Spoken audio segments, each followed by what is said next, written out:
Welcome to a free on-demand webinar presented by Michigan Alliance for Families. We partner with experts from across the state to offer live webinars to help answer the questions we encounter most frequently. Our webinars are recorded and archived for future viewing. Handouts for our webinars can be requested through our webpage, michiganallianceforfamilies.org/webinar. Remember to keep up with Michigan Alliance for Families on social media and be sure to check out the other videos on our YouTube channel. Follow-up questions to this webinar can be directed to us at info@michiganallianceforfamilies.org. Today's webinar, we have mental health and special education with Terri Henrizi from the Association for Children's Mental Health. Welcome, Terri. Thank you. Good afternoon, everyone. As Emily said, my name is Terri Henrizi, and I'm the Education Coordinator at the Association for Children's Mental Health. And we're a statewide family organization that exists to support families of kids and youth with mental health challenges across Michigan, as well as the communities that support them. I'm so pleased to have y'all take time from your busy schedules to spend an hour with us today as we share tips and strategies to better understand and support kids' mental health needs at school. One of the services that ACMH provides, and like Michigan Alliance, our services to families are all free. We have a toll-free phone line that families from across Michigan can call into if they need any help or assistance. And we receive countless calls each year from families trying to access support for their children's mental health needs at school. And many of them are working kind of around the clock, even to keep their kids in school or get them to go to school. It is certainly one of the top challenges facing families of children and youth with mental health challenges across our state, as well as our local schools, who we also hear from wanting information and support on how they can better support kids. We're really pleased to have such a great partner in Michigan Alliance for Families and are thankful to have this opportunity to be a part of this year's webinar series. I think we'll go ahead and jump in and get started because we have a short time and a lot of information to share.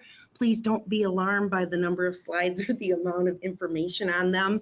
I'm a visual person, and often when I attend webinars, I get off the webinar, and if I just have a little information, I have to rely on my notes, and my handwriting's bad. So I really like to have the information to look back upon.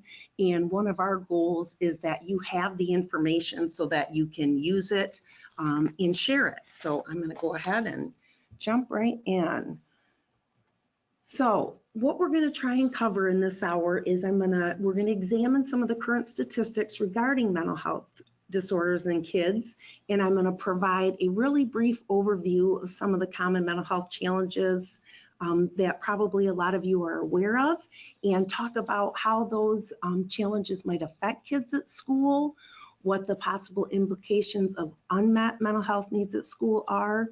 We're going to discuss quite a bit why supporting kids' mental health needs at school is really important, some of the barriers to doing it, and most importantly, what we can do about it. I'm also going to share a lot of tips and strategies that you might try and that might be useful to support kids. And at the end, tell you a little more about ACMH, the services and supports that we provide. I just often get carried away doing that, so I like to do it at the end so we don't run out of time. So some children's mental health statistics. I think a lot of people are aware that 1 in 5 kids have a diagnosable mental health challenge, and 1 in 10 of them have a mental health challenge that's significant enough that it really affects their ability to be successful in their home, school, or community. There's a lot of new data out, a lot of surveys on kids and compiling of data, and it shows that 1/3 of adolescents show symptoms of depression, and an estimated 31.9% have an anxiety disorder, with 8% of them having a severe impairment. And anxiety disorders are one of those that can really affect kids' ability to be successful at school and make it challenging to join into group activities, share their questions, that sort of thing. So that's a lot of kids. Suicide is also the second leading cause of death for kids in both of these age groups, 12 to 18 and 10 to 24-year-olds. And that's really frightening. Since I have begun working at ACMH, which was like, I think 10 years ago now, actually probably more, It used to be, it was the third leading cause of death. So that's kind of alarming. Some of the recent information I found in a survey, it shows that 37% of Michigan students had reported feeling sad or hopeless for the 2 weeks prior to the time they took the survey, every day for at least 2 weeks during the last year. And 21% of those reported seriously considering suicide, 17 had made a plan, 17%, and 9.4 had attempted suicide. In all of these things, all of these categories for Michigan students are higher than the national average. Any of these statistics that I'm sharing, if people are interested, I just realized I forgot to put my slide in there with where the information comes from, but you can certainly contact me and I can get you more information or the studies themselves. Another thing, mental health is the #1 concern identified by youth who are surveyed at age 15 to 19. And it also comes up as the #1 concern of school personnel as well. It's something that they're really struggling with. And then probably one of the most important statistics is that even though mental health issues affect so many of our kids, it is estimated that less than 20% of kids aged 6 to 17 get the services, support, or care they need. And that number actually kind of expands to adults as well. So that's a huge challenge for all of us. Mental health really matters in school because unmet mental health needs lead to a lot of issues in school and beyond. So in school, we see kids have reduced success at school, both in their academics and social success. And also we see kids excluded from school more often if their needs aren't met, but not that all kids with mental health challenges receive suspensions and expulsions, but that is an issue. Basically, their unmet needs really can affect their ability to function and learn at school. And then we have issues where kids, it's estimated that 25% of kids who need mental health assistance have difficulty at school. So again, that shows that not all kids, just because they have a mental health problem, will have issues, but as many as 50% of kids who have significant mental health challenges, age 14 and older, drop out of high school. And that's the largest disability group or largest dropout rate for any disability group. There's other negative outcomes such as out-of-home placements, court involvement, and then adult issues such as unemployment and substance use, which isn't just an adult issue. Mental health matters in school too, and I like, to always remind people that time is of the essence. Because when kids can't get support for their needs, a lot of things can happen, and things kind of, if kids feel unsuccessful, things start building up and compound upon each other, and kids may start to develop patterns or behaviors or responses that become more difficult to change and support as time goes on. A lot of times the really bad thing that happens is that kids really start to develop negative beliefs about themselves and their ability to be successful. And that often happens for kids with unaddressed behavior issues.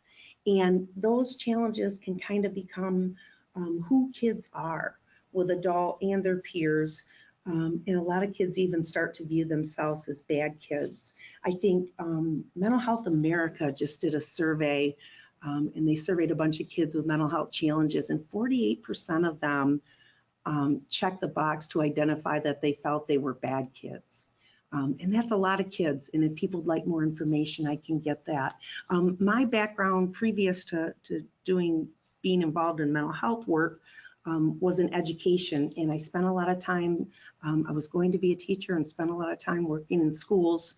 And it definitely can become who kids are. I remember being in classrooms, and there's great teachers out there, great people, but people get their class list and are concerned about kids who are in their class because they've heard things, and or parents who become concerned and kids don't get invited to birthday parties, things like that. It just can really affect kids' success. Youth can also, if they have unmet mental health needs, can develop additional coexisting disorders. ADHD can be an example of that. Lots of kids who struggle with ADHD as they can be really bright, and then they start to struggle and their grades go down because they have difficulty with organization, have trouble turning work in, even though they're doing that. They can end up with also suffering from depression or anxiety due to that, those being unsuccessful. I think a lot of times, one thing that's really important to keep in mind is that kids are often their worst critic. And they really get down on themselves if they feel that they're not being successful, or teachers or others think they're not getting their work done, doing a good job, and all of that. Youth can also, who don't have their mental health needs, start to self-medicate over time and might have issues with substance use. Another issue too that time is important is that a lot of kids whose needs aren't met, they get out of school suspensions. I think one of the things I read said within a year, I think it might have been 2014 and 15, they said 7 million kids across the US had received at least one in or out of school suspension. And the research that's out there now says that kids who are suspended or expelled are 10 times more likely to develop really negative attitudes about school, do poorly, drop out, and even be incarcerated for some. And then another issue where time is key is that the average delay for anyone who has mental health challenges from the time they start having symptoms to treatment can be as much as 8 to 10 years. So we really want to get started as soon as we can. And why mental health awareness is especially important at school is that they're really common. So we just talked about the number of kids. In many lifetime mental health challenges develop during childhood and adolescence. So 1/2 of people who struggle with their mental illness throughout their adult life, their challenges begin by age 14, and 3/4 of people who struggle with mental health challenges, their symptoms begin by age 24. And so we really want to be aware of mental health challenges at school because they're treatable. Early detection and intervention strategies work. When kids have accommodations and supports for their needs at school, they can be really successful. So we want to make sure that we're able to support their needs. So we're going to do a brief overview of children's mental health basics. And I always like to start with, what is mental health? I think that we commonly go right to, we think of mental health challenges when we hear that word. But mental health describes a person's sense of social, emotional, and psychological well-being, which affects the way they feel, think, and act. And so for kids, that affects all the things that are really important at school. And it's important across your lifetime, but it really plays a key role in shaping kids' emotional, social, and cognitive development and their ability to learn and be successful in school. I always like to throw in this World Health Organization's definition of mental health as well, and it's the state of well-being in which people realize their own abilities, can cope with normal stresses of life, work productively and fruitfully, and are able to make a contribution to their community. And for kids, their work is school. And so they have to be able, in order to have positive mental health, they have to be able to realize that they have abilities, they're able to do stuff, they can cope with the daily stressors of school, and school can be a really stressful place, and work and make a contribution and be successful. So now we're going to talk about some of the common mental health challenges that we hear in children and youth, and I'm thinking that you all are probably quite familiar with most of these. We do a similar training in person in partnership with Michigan Alliance for Families, where we talk about this. And one of the things I always ask people is to think of someone with a mental health challenge, and then something that they suffer from, or something that challenges them in their life. And we have people write it down. On one side, what's a diagnosis? On the other side, something they struggle with. And we have people share those. And the reason I do that is that a lot of these common, I'm getting ahead of myself. A lot of the disorders that we're going to talk about, people struggle with different things, regardless of what category or diagnosis that they have. So as we go through this and talk about signs and symptoms or things that kids struggle with, keep in mind that not every handful of kids with anxiety disorder struggle with the same things, depression. All kids are unique. The next couple slides are just a bunch of signs and symptoms of mental health challenges. So on the ACMH website, and I'll share information about that later, but a lot of these are things that we kind of list as red flags when families might, if these things are happening or a combination of these things are happening over time, you might want to check in and see if your kid needs some support. But things like excessive or unusual feelings or worries, feeling worthless, or having a prolonged negative mood and attitude. One thing that's really important with a lot of these things that you look at is that do they happen over time? A lot of kids struggle with certain things at different times based on things going on in their lives, but a lot of these things can be red flags. Sudden frequent outburst of anger, getting stuck on certain thoughts, activities, or actions. Extreme perfectionism is something that a lot of kids with mental health challenges struggle with. Cutting or other self-injury, inability to make decisions or friends, and it just kind of goes on and on. You can see that there's a lot of different things. This is certainly not all of the signs and symptoms of mental health challenges, but just a combined list. Some common mental health diagnoses, like I said, you've probably heard of most of these. This is not an all-inclusive list. There's a lot more. And kind of within categories, there's a lot of different challenges. So for anxiety disorders, there's all types of anxiety disorders that kids might struggle with. Generalized anxiety, social anxiety. So like I said, as we go through them, we're going to go through each or most of these categories and talk about certain things that you might see in kids with these disorders, and then how it might affect them at school. So we'll go ahead and jump in there. For all of these categories, overall, mental health challenges can really affect students' ability to learn, focus, and engage at school. And then they can really interfere with other important things, important pieces of classroom learning, like social interaction. When I was in school, which probably dates me, school was a lot more independent. You did a lot more work on your own. And now I think it's, like real life, it's really group-based.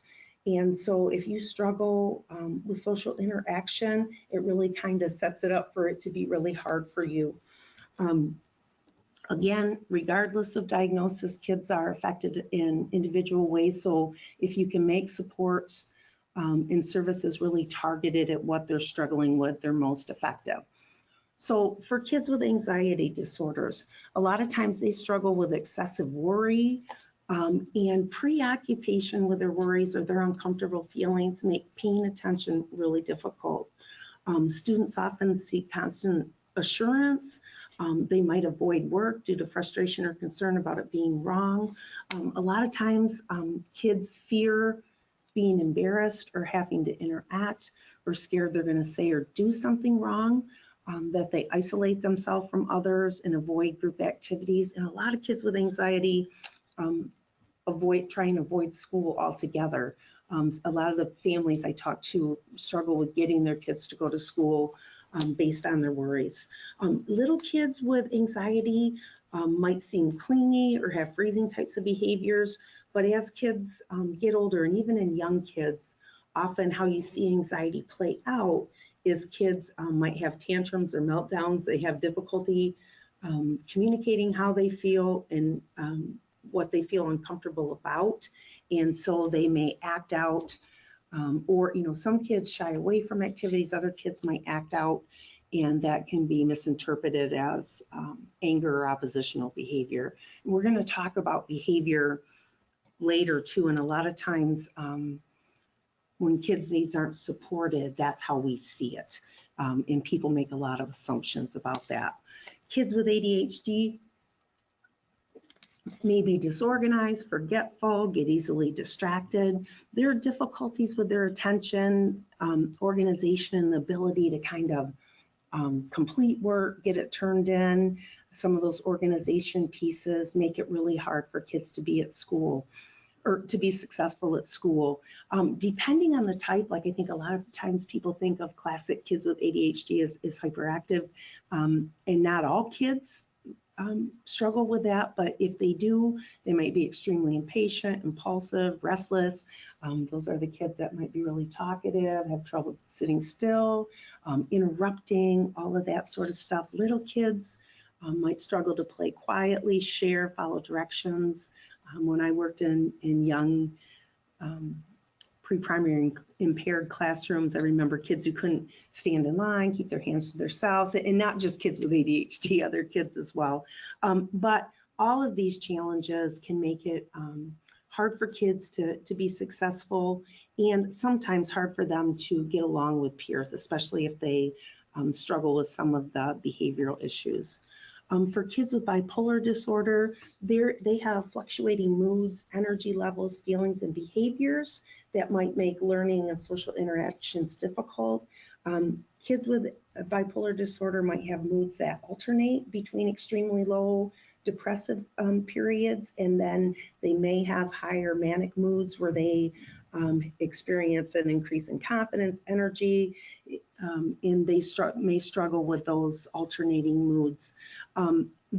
Really kind of the issue for them is the unpredictable or intention nature of the moods that they experience can make it difficult for them to focus and benefit from instruction. It can also affect their ability to connect with peers and adults and engage in school. One of the things too, and I always seem to say this when I get to bipolar disorder, all kids with bipolar disorder, ADHD, whatever, don't necessarily struggle with all these things or really suffer in school. Some kids, I know some kids who have some of these diagnoses who can be successful at school or successful at different times, and we'll talk about that in a little bit here too. Kids with depression might be sad, hopeless. One of the things, I'm not a mental health clinician or professional in any way, so when we created these trainings, we acknowledge as parents from the people we work with, people we support, but we had to look up information to make sure that we're sharing the right information. And for me, one of the things that was really surprising, I would think of the classic depression in kids as being sad and hopeless, isolated, that sort of thing. And a lot of times what you see in kids with depression is irritability. And they have trouble making choices, that sort of thing. A lot of times too, kids with depression and anxiety disorder and other things suffer from physical complaints without a physical cause for it. I know with people that are close to me, that's how we found out they were struggling with mental health, was going to see the nurse, not wanting to go to school based on physical things, and then finding out there wasn't anything wrong. So that's something to keep an eye out for. The kids with depression are some that often, if they don't get support for their needs and really struggle, some kids will later self-medicate in order to kind of to help how they feel. Another mood, and I added this one because I'm starting to hear it on the phone when people call, disrupted mood dysregulation disorder. It's a pediatric mood disorder that usually begins before age 10. And these are kids that really struggle with mood. They might be irritable or angry most of the day, nearly every day, and have severe outbursts 3 or more times a week that aren't, in balance with what's happening or going on or their developmental level. Obviously, that makes it really hard to be successful at school. I went ahead and added some of the diagnostic criteria just because it's something I wasn't familiar with on the bottom, but the diagnosis isn't given to kids under 6 or over 18, and they have to be kind of experiencing these things for up to 12 months. Other disruptive behavior disorders that people have often heard of, oppositional defiant disorder and conduct disorder.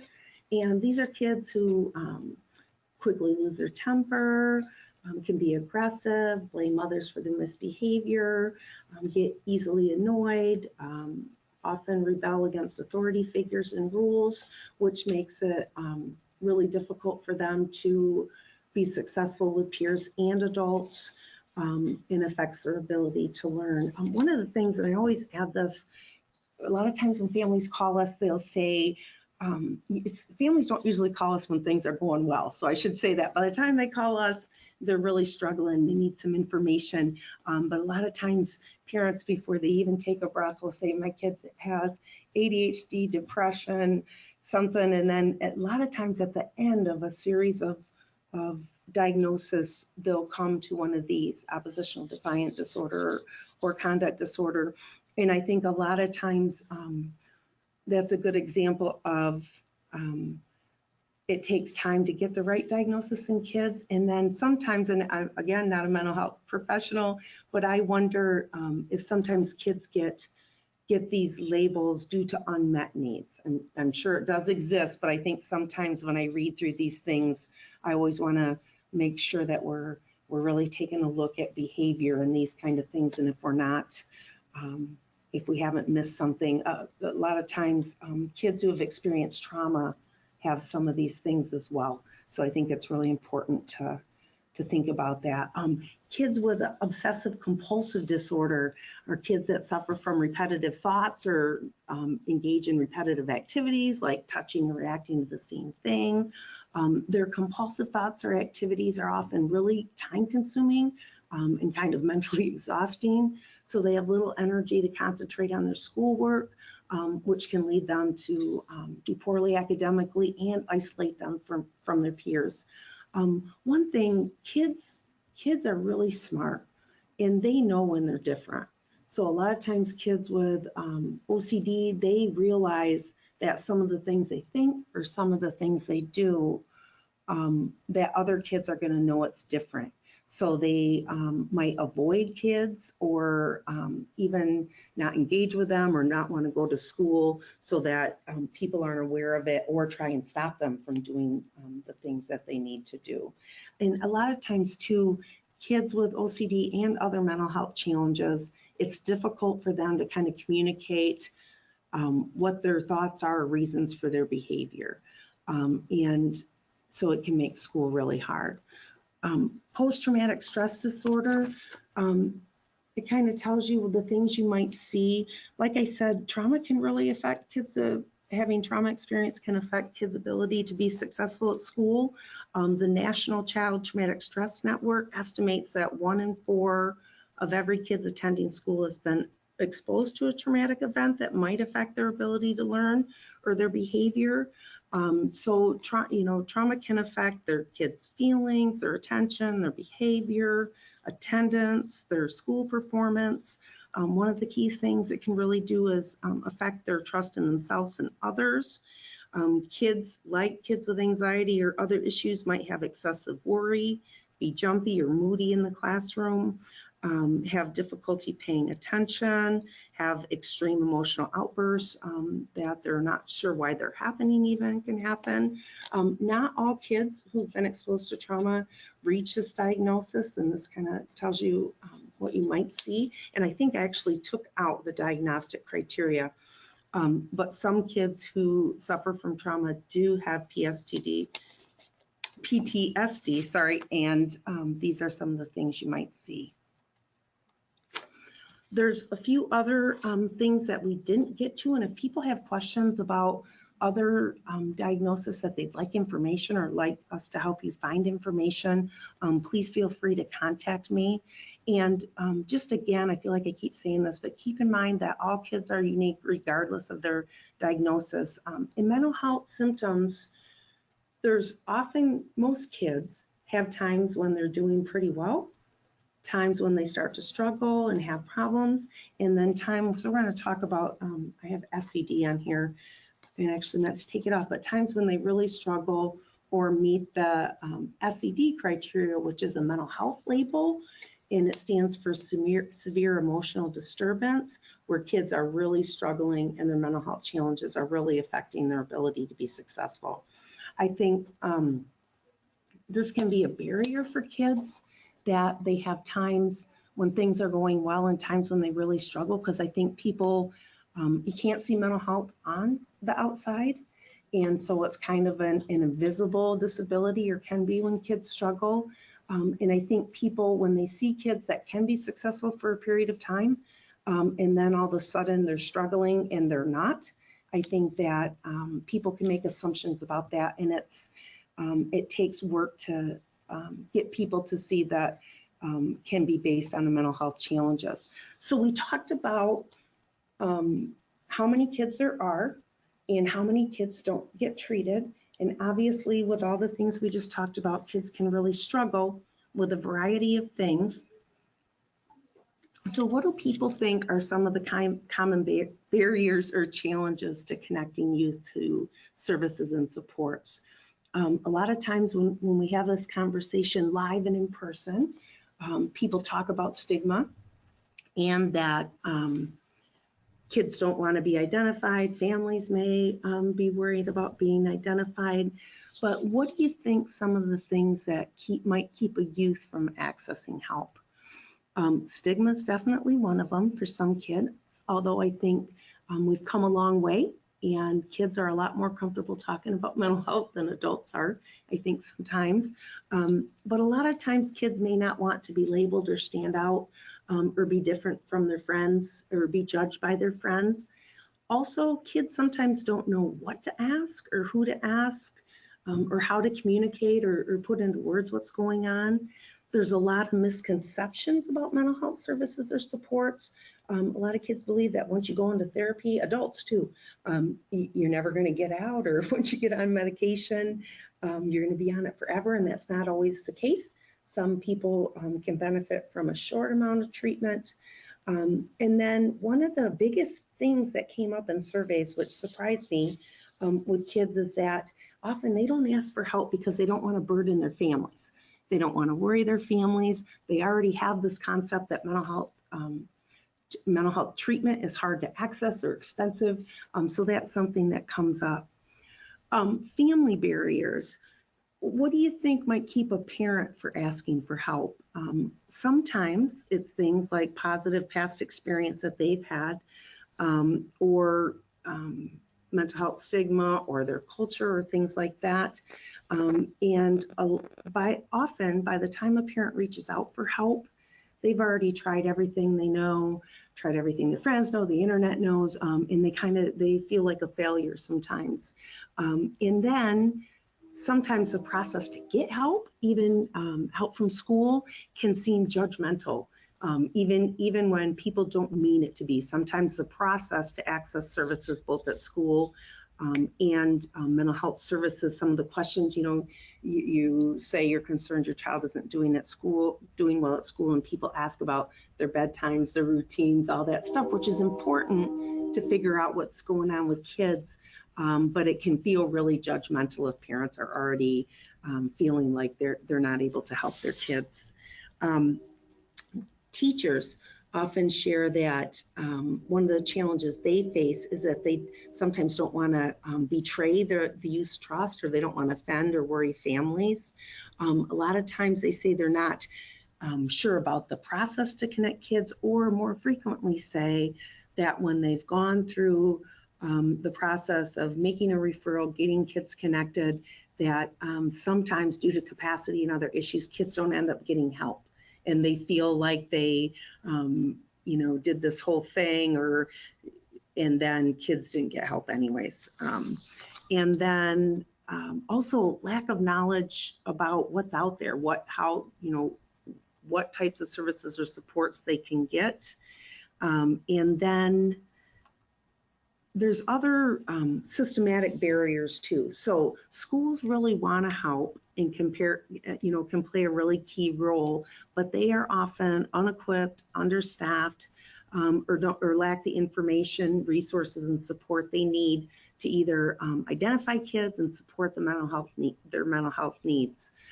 There's also a mental health professional shortage, and across Michigan, I think Michigan is the third worst in the nation in student to school counselor ratio. There's one counselor for an estimated 729 kids. And then also Counselors are counselors, school social workers. They have a lot more kids than they can handle, and they're not always fully trained for their current role in supporting kids' mental health needs, or at least that's what those professionals that I've met at training, some of their concerns are. I already talked about mental health being a hidden disability, and that can be a barrier. I also always want to say behavior. Misunderstood or mishandled behavioral issues can be a systematic barrier to kids getting connected to help. Behaviors rarely improve by discipline, but it's a common response that often leaves kids feeling isolated and labeled. And it also doesn't equip kids with the strategy skills or appropriate replacement behaviors they need if they need them to interact appropriately at school. And I think a lot of times people make assumptions about kids' behavior, and it kind of prolongs them getting connected to help. So what can help? I'm gonna hurry up and get there because time's ticking away.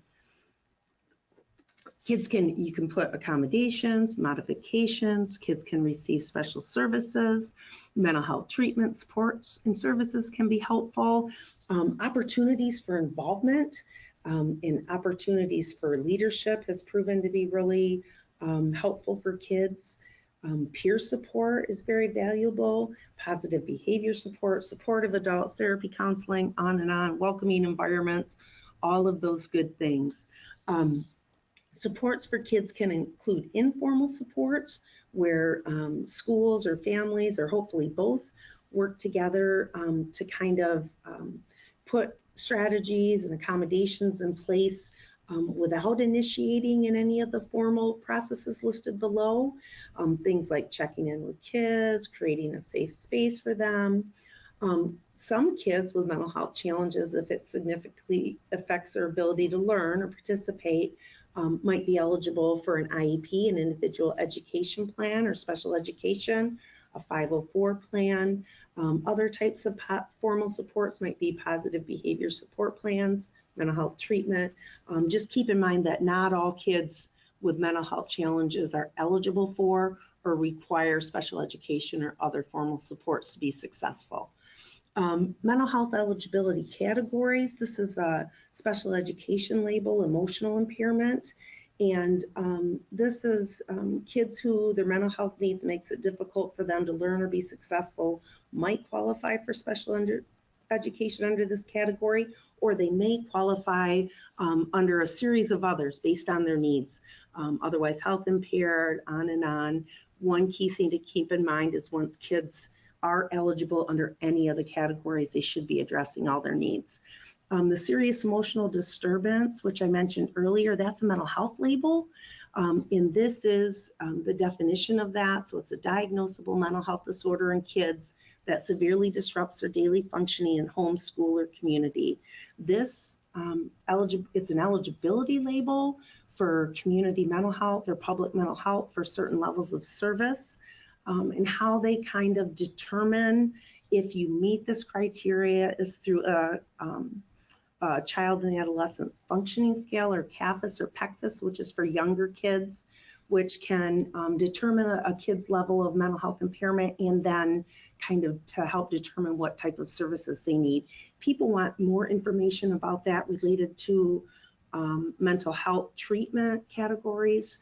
Please feel free to contact me and I can share more information. I wanted to go ahead, a lot of times people ask me questions about the emotional impairment eligibility, and this describes what that is. It's taken right off the Michigan Alliance for Families website, which is a great resource, which I use frequently to share information with families. So for some of those formal supports, effective IEPs or 504 plans are based on a comprehensive evaluation, which looks at and identifies all areas of needs, including mental health, behavior, all of those things. Another thing that's key is they're completed by a whole team, youth, family, educators, and if you have mental health partners who are involved, they can be a valuable resource in educational planning. Other tips, and people can kind of look through these, but a good plan allows students to progress in the general curriculum, has all the accommodations, modifications in instruction a kid might need to be successful, follows the process of the IEP. On our website, we have a lot of, we have a list of tips for advocacy for families. If people are interested in that, and the process can be helpful. It includes positive behavior supports if needed, but not all kids need that sort of support. Things to consider when creating school supports: does a student think it'll be helpful? Do they have what they need to use it? Can the modification be implemented in a way where it doesn't single kids out? Like, can we teach this social skill to the whole group? Will the teacher be able to implement it consistently and well over time? Do they need training in order to do it? And then I think a key thing is resist trying to do too much at once. If you're trying to put in a bunch of accommodations and modifications, or trying to get kids to try different social strategies or behavioral things, it's hard to know what's working if you try and do too many things.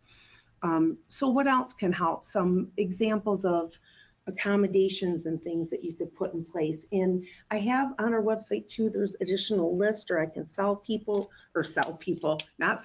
all our services are free. Send people some of those lists if you want more things, but make changes to the environment or expectations if needed. Help kids break assignments into manageable pieces, give them extra materials for home. Again, not all these things all kids need, but it just gives you a list of ideas of things.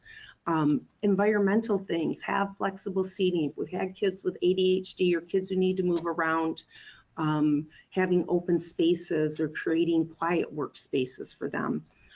Provide preferential seating. Create a safe place for kids to go and somebody to check in with them if needed, if you have kids that really struggle with their moods or behavior. Social emotional accommodations. I always like this when I say this to teachers or others, they just look at you like, right. Be predictable and consistent, yet flexible, available, and approachable. You want to, kids really thrive in predictive environments, but a lot of, we'll talk quickly later about what you say is helpful, and they say having people that are available and approachable is really valuable. Helping kids to develop strategies to, say if you've got kids who struggle with behavior or kids that shut down, whatever it is, that they recognize the things that happen before they do that, then teach them coping skills, strategies, and appropriate alternative behaviors. Create a crisis plan if needed and involve kids in that. When I do the in-person training, I have some examples of those, which people can email me and ask them for, and they can be really helpful when you're trying to get kids to look at what is helpful for them and what new strategies they might engage in. Teach and reinforce social skills, share hands-on tools for things, especially like if you have kids who have difficulty joining a group, initiating a conversation, calming themselves, helping them come up with some strategies for that. And I know these sound like really complicated things, and a lot of times teachers look at you and go, oh, that's one of the things I didn't have on the barriers for teachers. I forgot to put on the slide that they've got a lot of kids and not a lot of time. For kids with anxiety disorders, try and keep anticipatory periods short. So, if something's coming up that's really going to make them nervous, try not to give them too much. You want kids to be prepared and know what's going to happen, but don't set it up in a way that they're going to worry about it for a long time. Talk to you, share information, ask questions to help them identify. A lot of times kids don't realize that they already have a lot of great coping skills. And so that's a key thing, helping them to realize things they do that are helpful. Provide opportunities for involvement and connection. Talk about mental health. Share stress management techniques. Talk about negative thought patterns. A lot of kids with depression, anxiety, probably every of the things that we talked about, a lot of kids have negative views about themselves or worry about the things that they can't do. For kids like with depression, for example, a lot of times they think all in black and white thinking, that things are either all good or all bad. And often they really think that they're doing poorly and that, you know, they're terrible at math, even if sometimes they do okay at it. And they can really benefit from people spending time to help challenge those negative thoughts about themselves. Kids often also suffer from emotional reasoning in believing that just because they feel something, it must be true, even when there's evidence to the contrary. So if I didn't get invited to this party, nobody in this classroom likes me, and things like that. They overgeneralize things. They take one negative thought or detail about a situation and kind of apply it to other things. Minimization. They might take something positive that happened and try and minimize it, trying to hang on to that negative view of themselves. But I'm rattling off a bunch of things, but you can help by helping kids to kind of challenge those negative thoughts. And probably all of us are aware of kids who say, I'm terrible at this, I can't do that, nobody likes me. And you can model how you challenge your own negative thoughts and support them. Behavioral goals and planning, you know, behaviors, communication. So really having complete evaluations such as functional behavior assessments are really important to planning. Michigan Alliance for Families has a fabulous amount of information online about this. And good goals build on kids' strengths, teach them new skills and instruction. That's a key thing. Allows practice and are measurable and are updated regularly. Other tips, address behaviors, issues one-on-one if you can. Monitor, if you have a plan, monitor how it's going with kids and adjust. And again, that zone in on one or two things. I like some of these quotes and I always want to share them. You know, what we see is not always what we assume. And when it comes to behavior, people kind of interpret, I like this, the thing that upsets people is not what happened, but what they think it means. And then there's this online resource called Hey Sigmund, and this is a quote from Karen Young, I think, and it's, let's not let them think their joy is too loud, shyness inconvenient, or their fierce hearts troublesome. When fear and shame is used to change what they are, doing it only changes one thing, their spirit. And I think a lot of times, there's a lot of great people trying to support kids, but a lot of times it takes us too long to figure out about behavior, and we do have kids feeling bad about themselves. Partnering is also a key to success. I said before, mental health professionals can be a great ally. In public mental health, if kids receive services from a therapist involved in public mental health or CMH, they are mandated to participate in their educational planning. And so, you know, it's hard. A lot of times people say it's really hard to make that work, to get people's schedules, to get them there in planning. But it takes work, but it can be very worthwhile. How you locate your community mental health, this is a link, you just click on your county. But it's really important to involve everybody because they have unique expertise. What you say, we're a family organization. We like to hear what families say, what you say. And people can check this out, but you know, youth really talk about people listening without judgment, being knowledgeable. One of the first things I always hear you say is that, you know, people aren't knowledgeable about mental health. Realizing that school is not the end all be all for all students, be there for them anyway. And a lot of times they go through periods where they have other stuff that's really kind of monopolizing their focus. What hurts, blanket or inauthentic statements, misplaced disciplinary actions, and you guys can check out the rest. But they really want educated staff who know about mental health, what to do in situations when kids are in crisis. They a lot of times feel people don't know what to do, and how to share strategies to help kids. And one of the big things is how to approach them. One of the resources when we get down later is Youth Mental Health First Aid is on one of the slides, and you'll see it. And that's a great course if people have time. It's an 8-hour course, but it'll teach you how to approach youth. Much like regular first aid, you learn skills to support someone until they get connected to help. The next few slides are just, how can teachers help?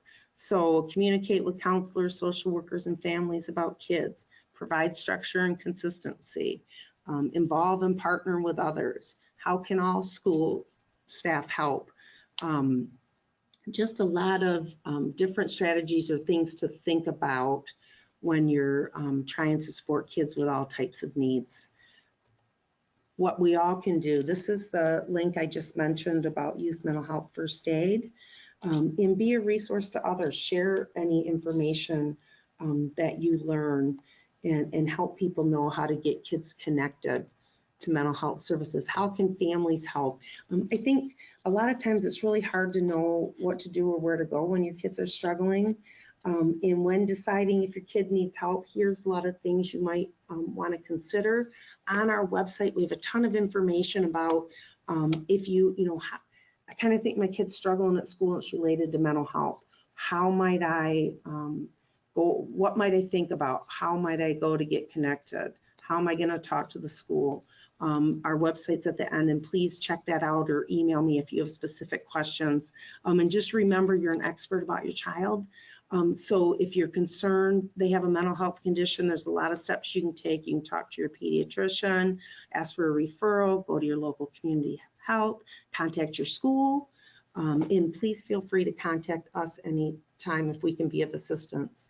This is a list of mental health resources, and I kind of just combined them all together where you can get information. Ours is kind of halfway down here. This turningpoint.org, that's a great resource for youth, and a few of these are. A lot of these places is where we get a lot of our information and share their information. They have a lot of great resources. Again, ACMH, Association for Children's Mental Health, we're a statewide family organization, and kind of our whole purpose is to support families of kids with mental health challenges, help them navigate any issues they have. It helps support the communities that support them to better help them out. And then our mission is listed here, that all kids with mental health challenges live in safe and welcoming communities with access to needed services and supports, which can be a challenge. So part of the things that we do is help families to navigate getting needed services and supports. And then we also do advocacy to help ensure that community partners, policymakers understand the needs of families and how to better support them.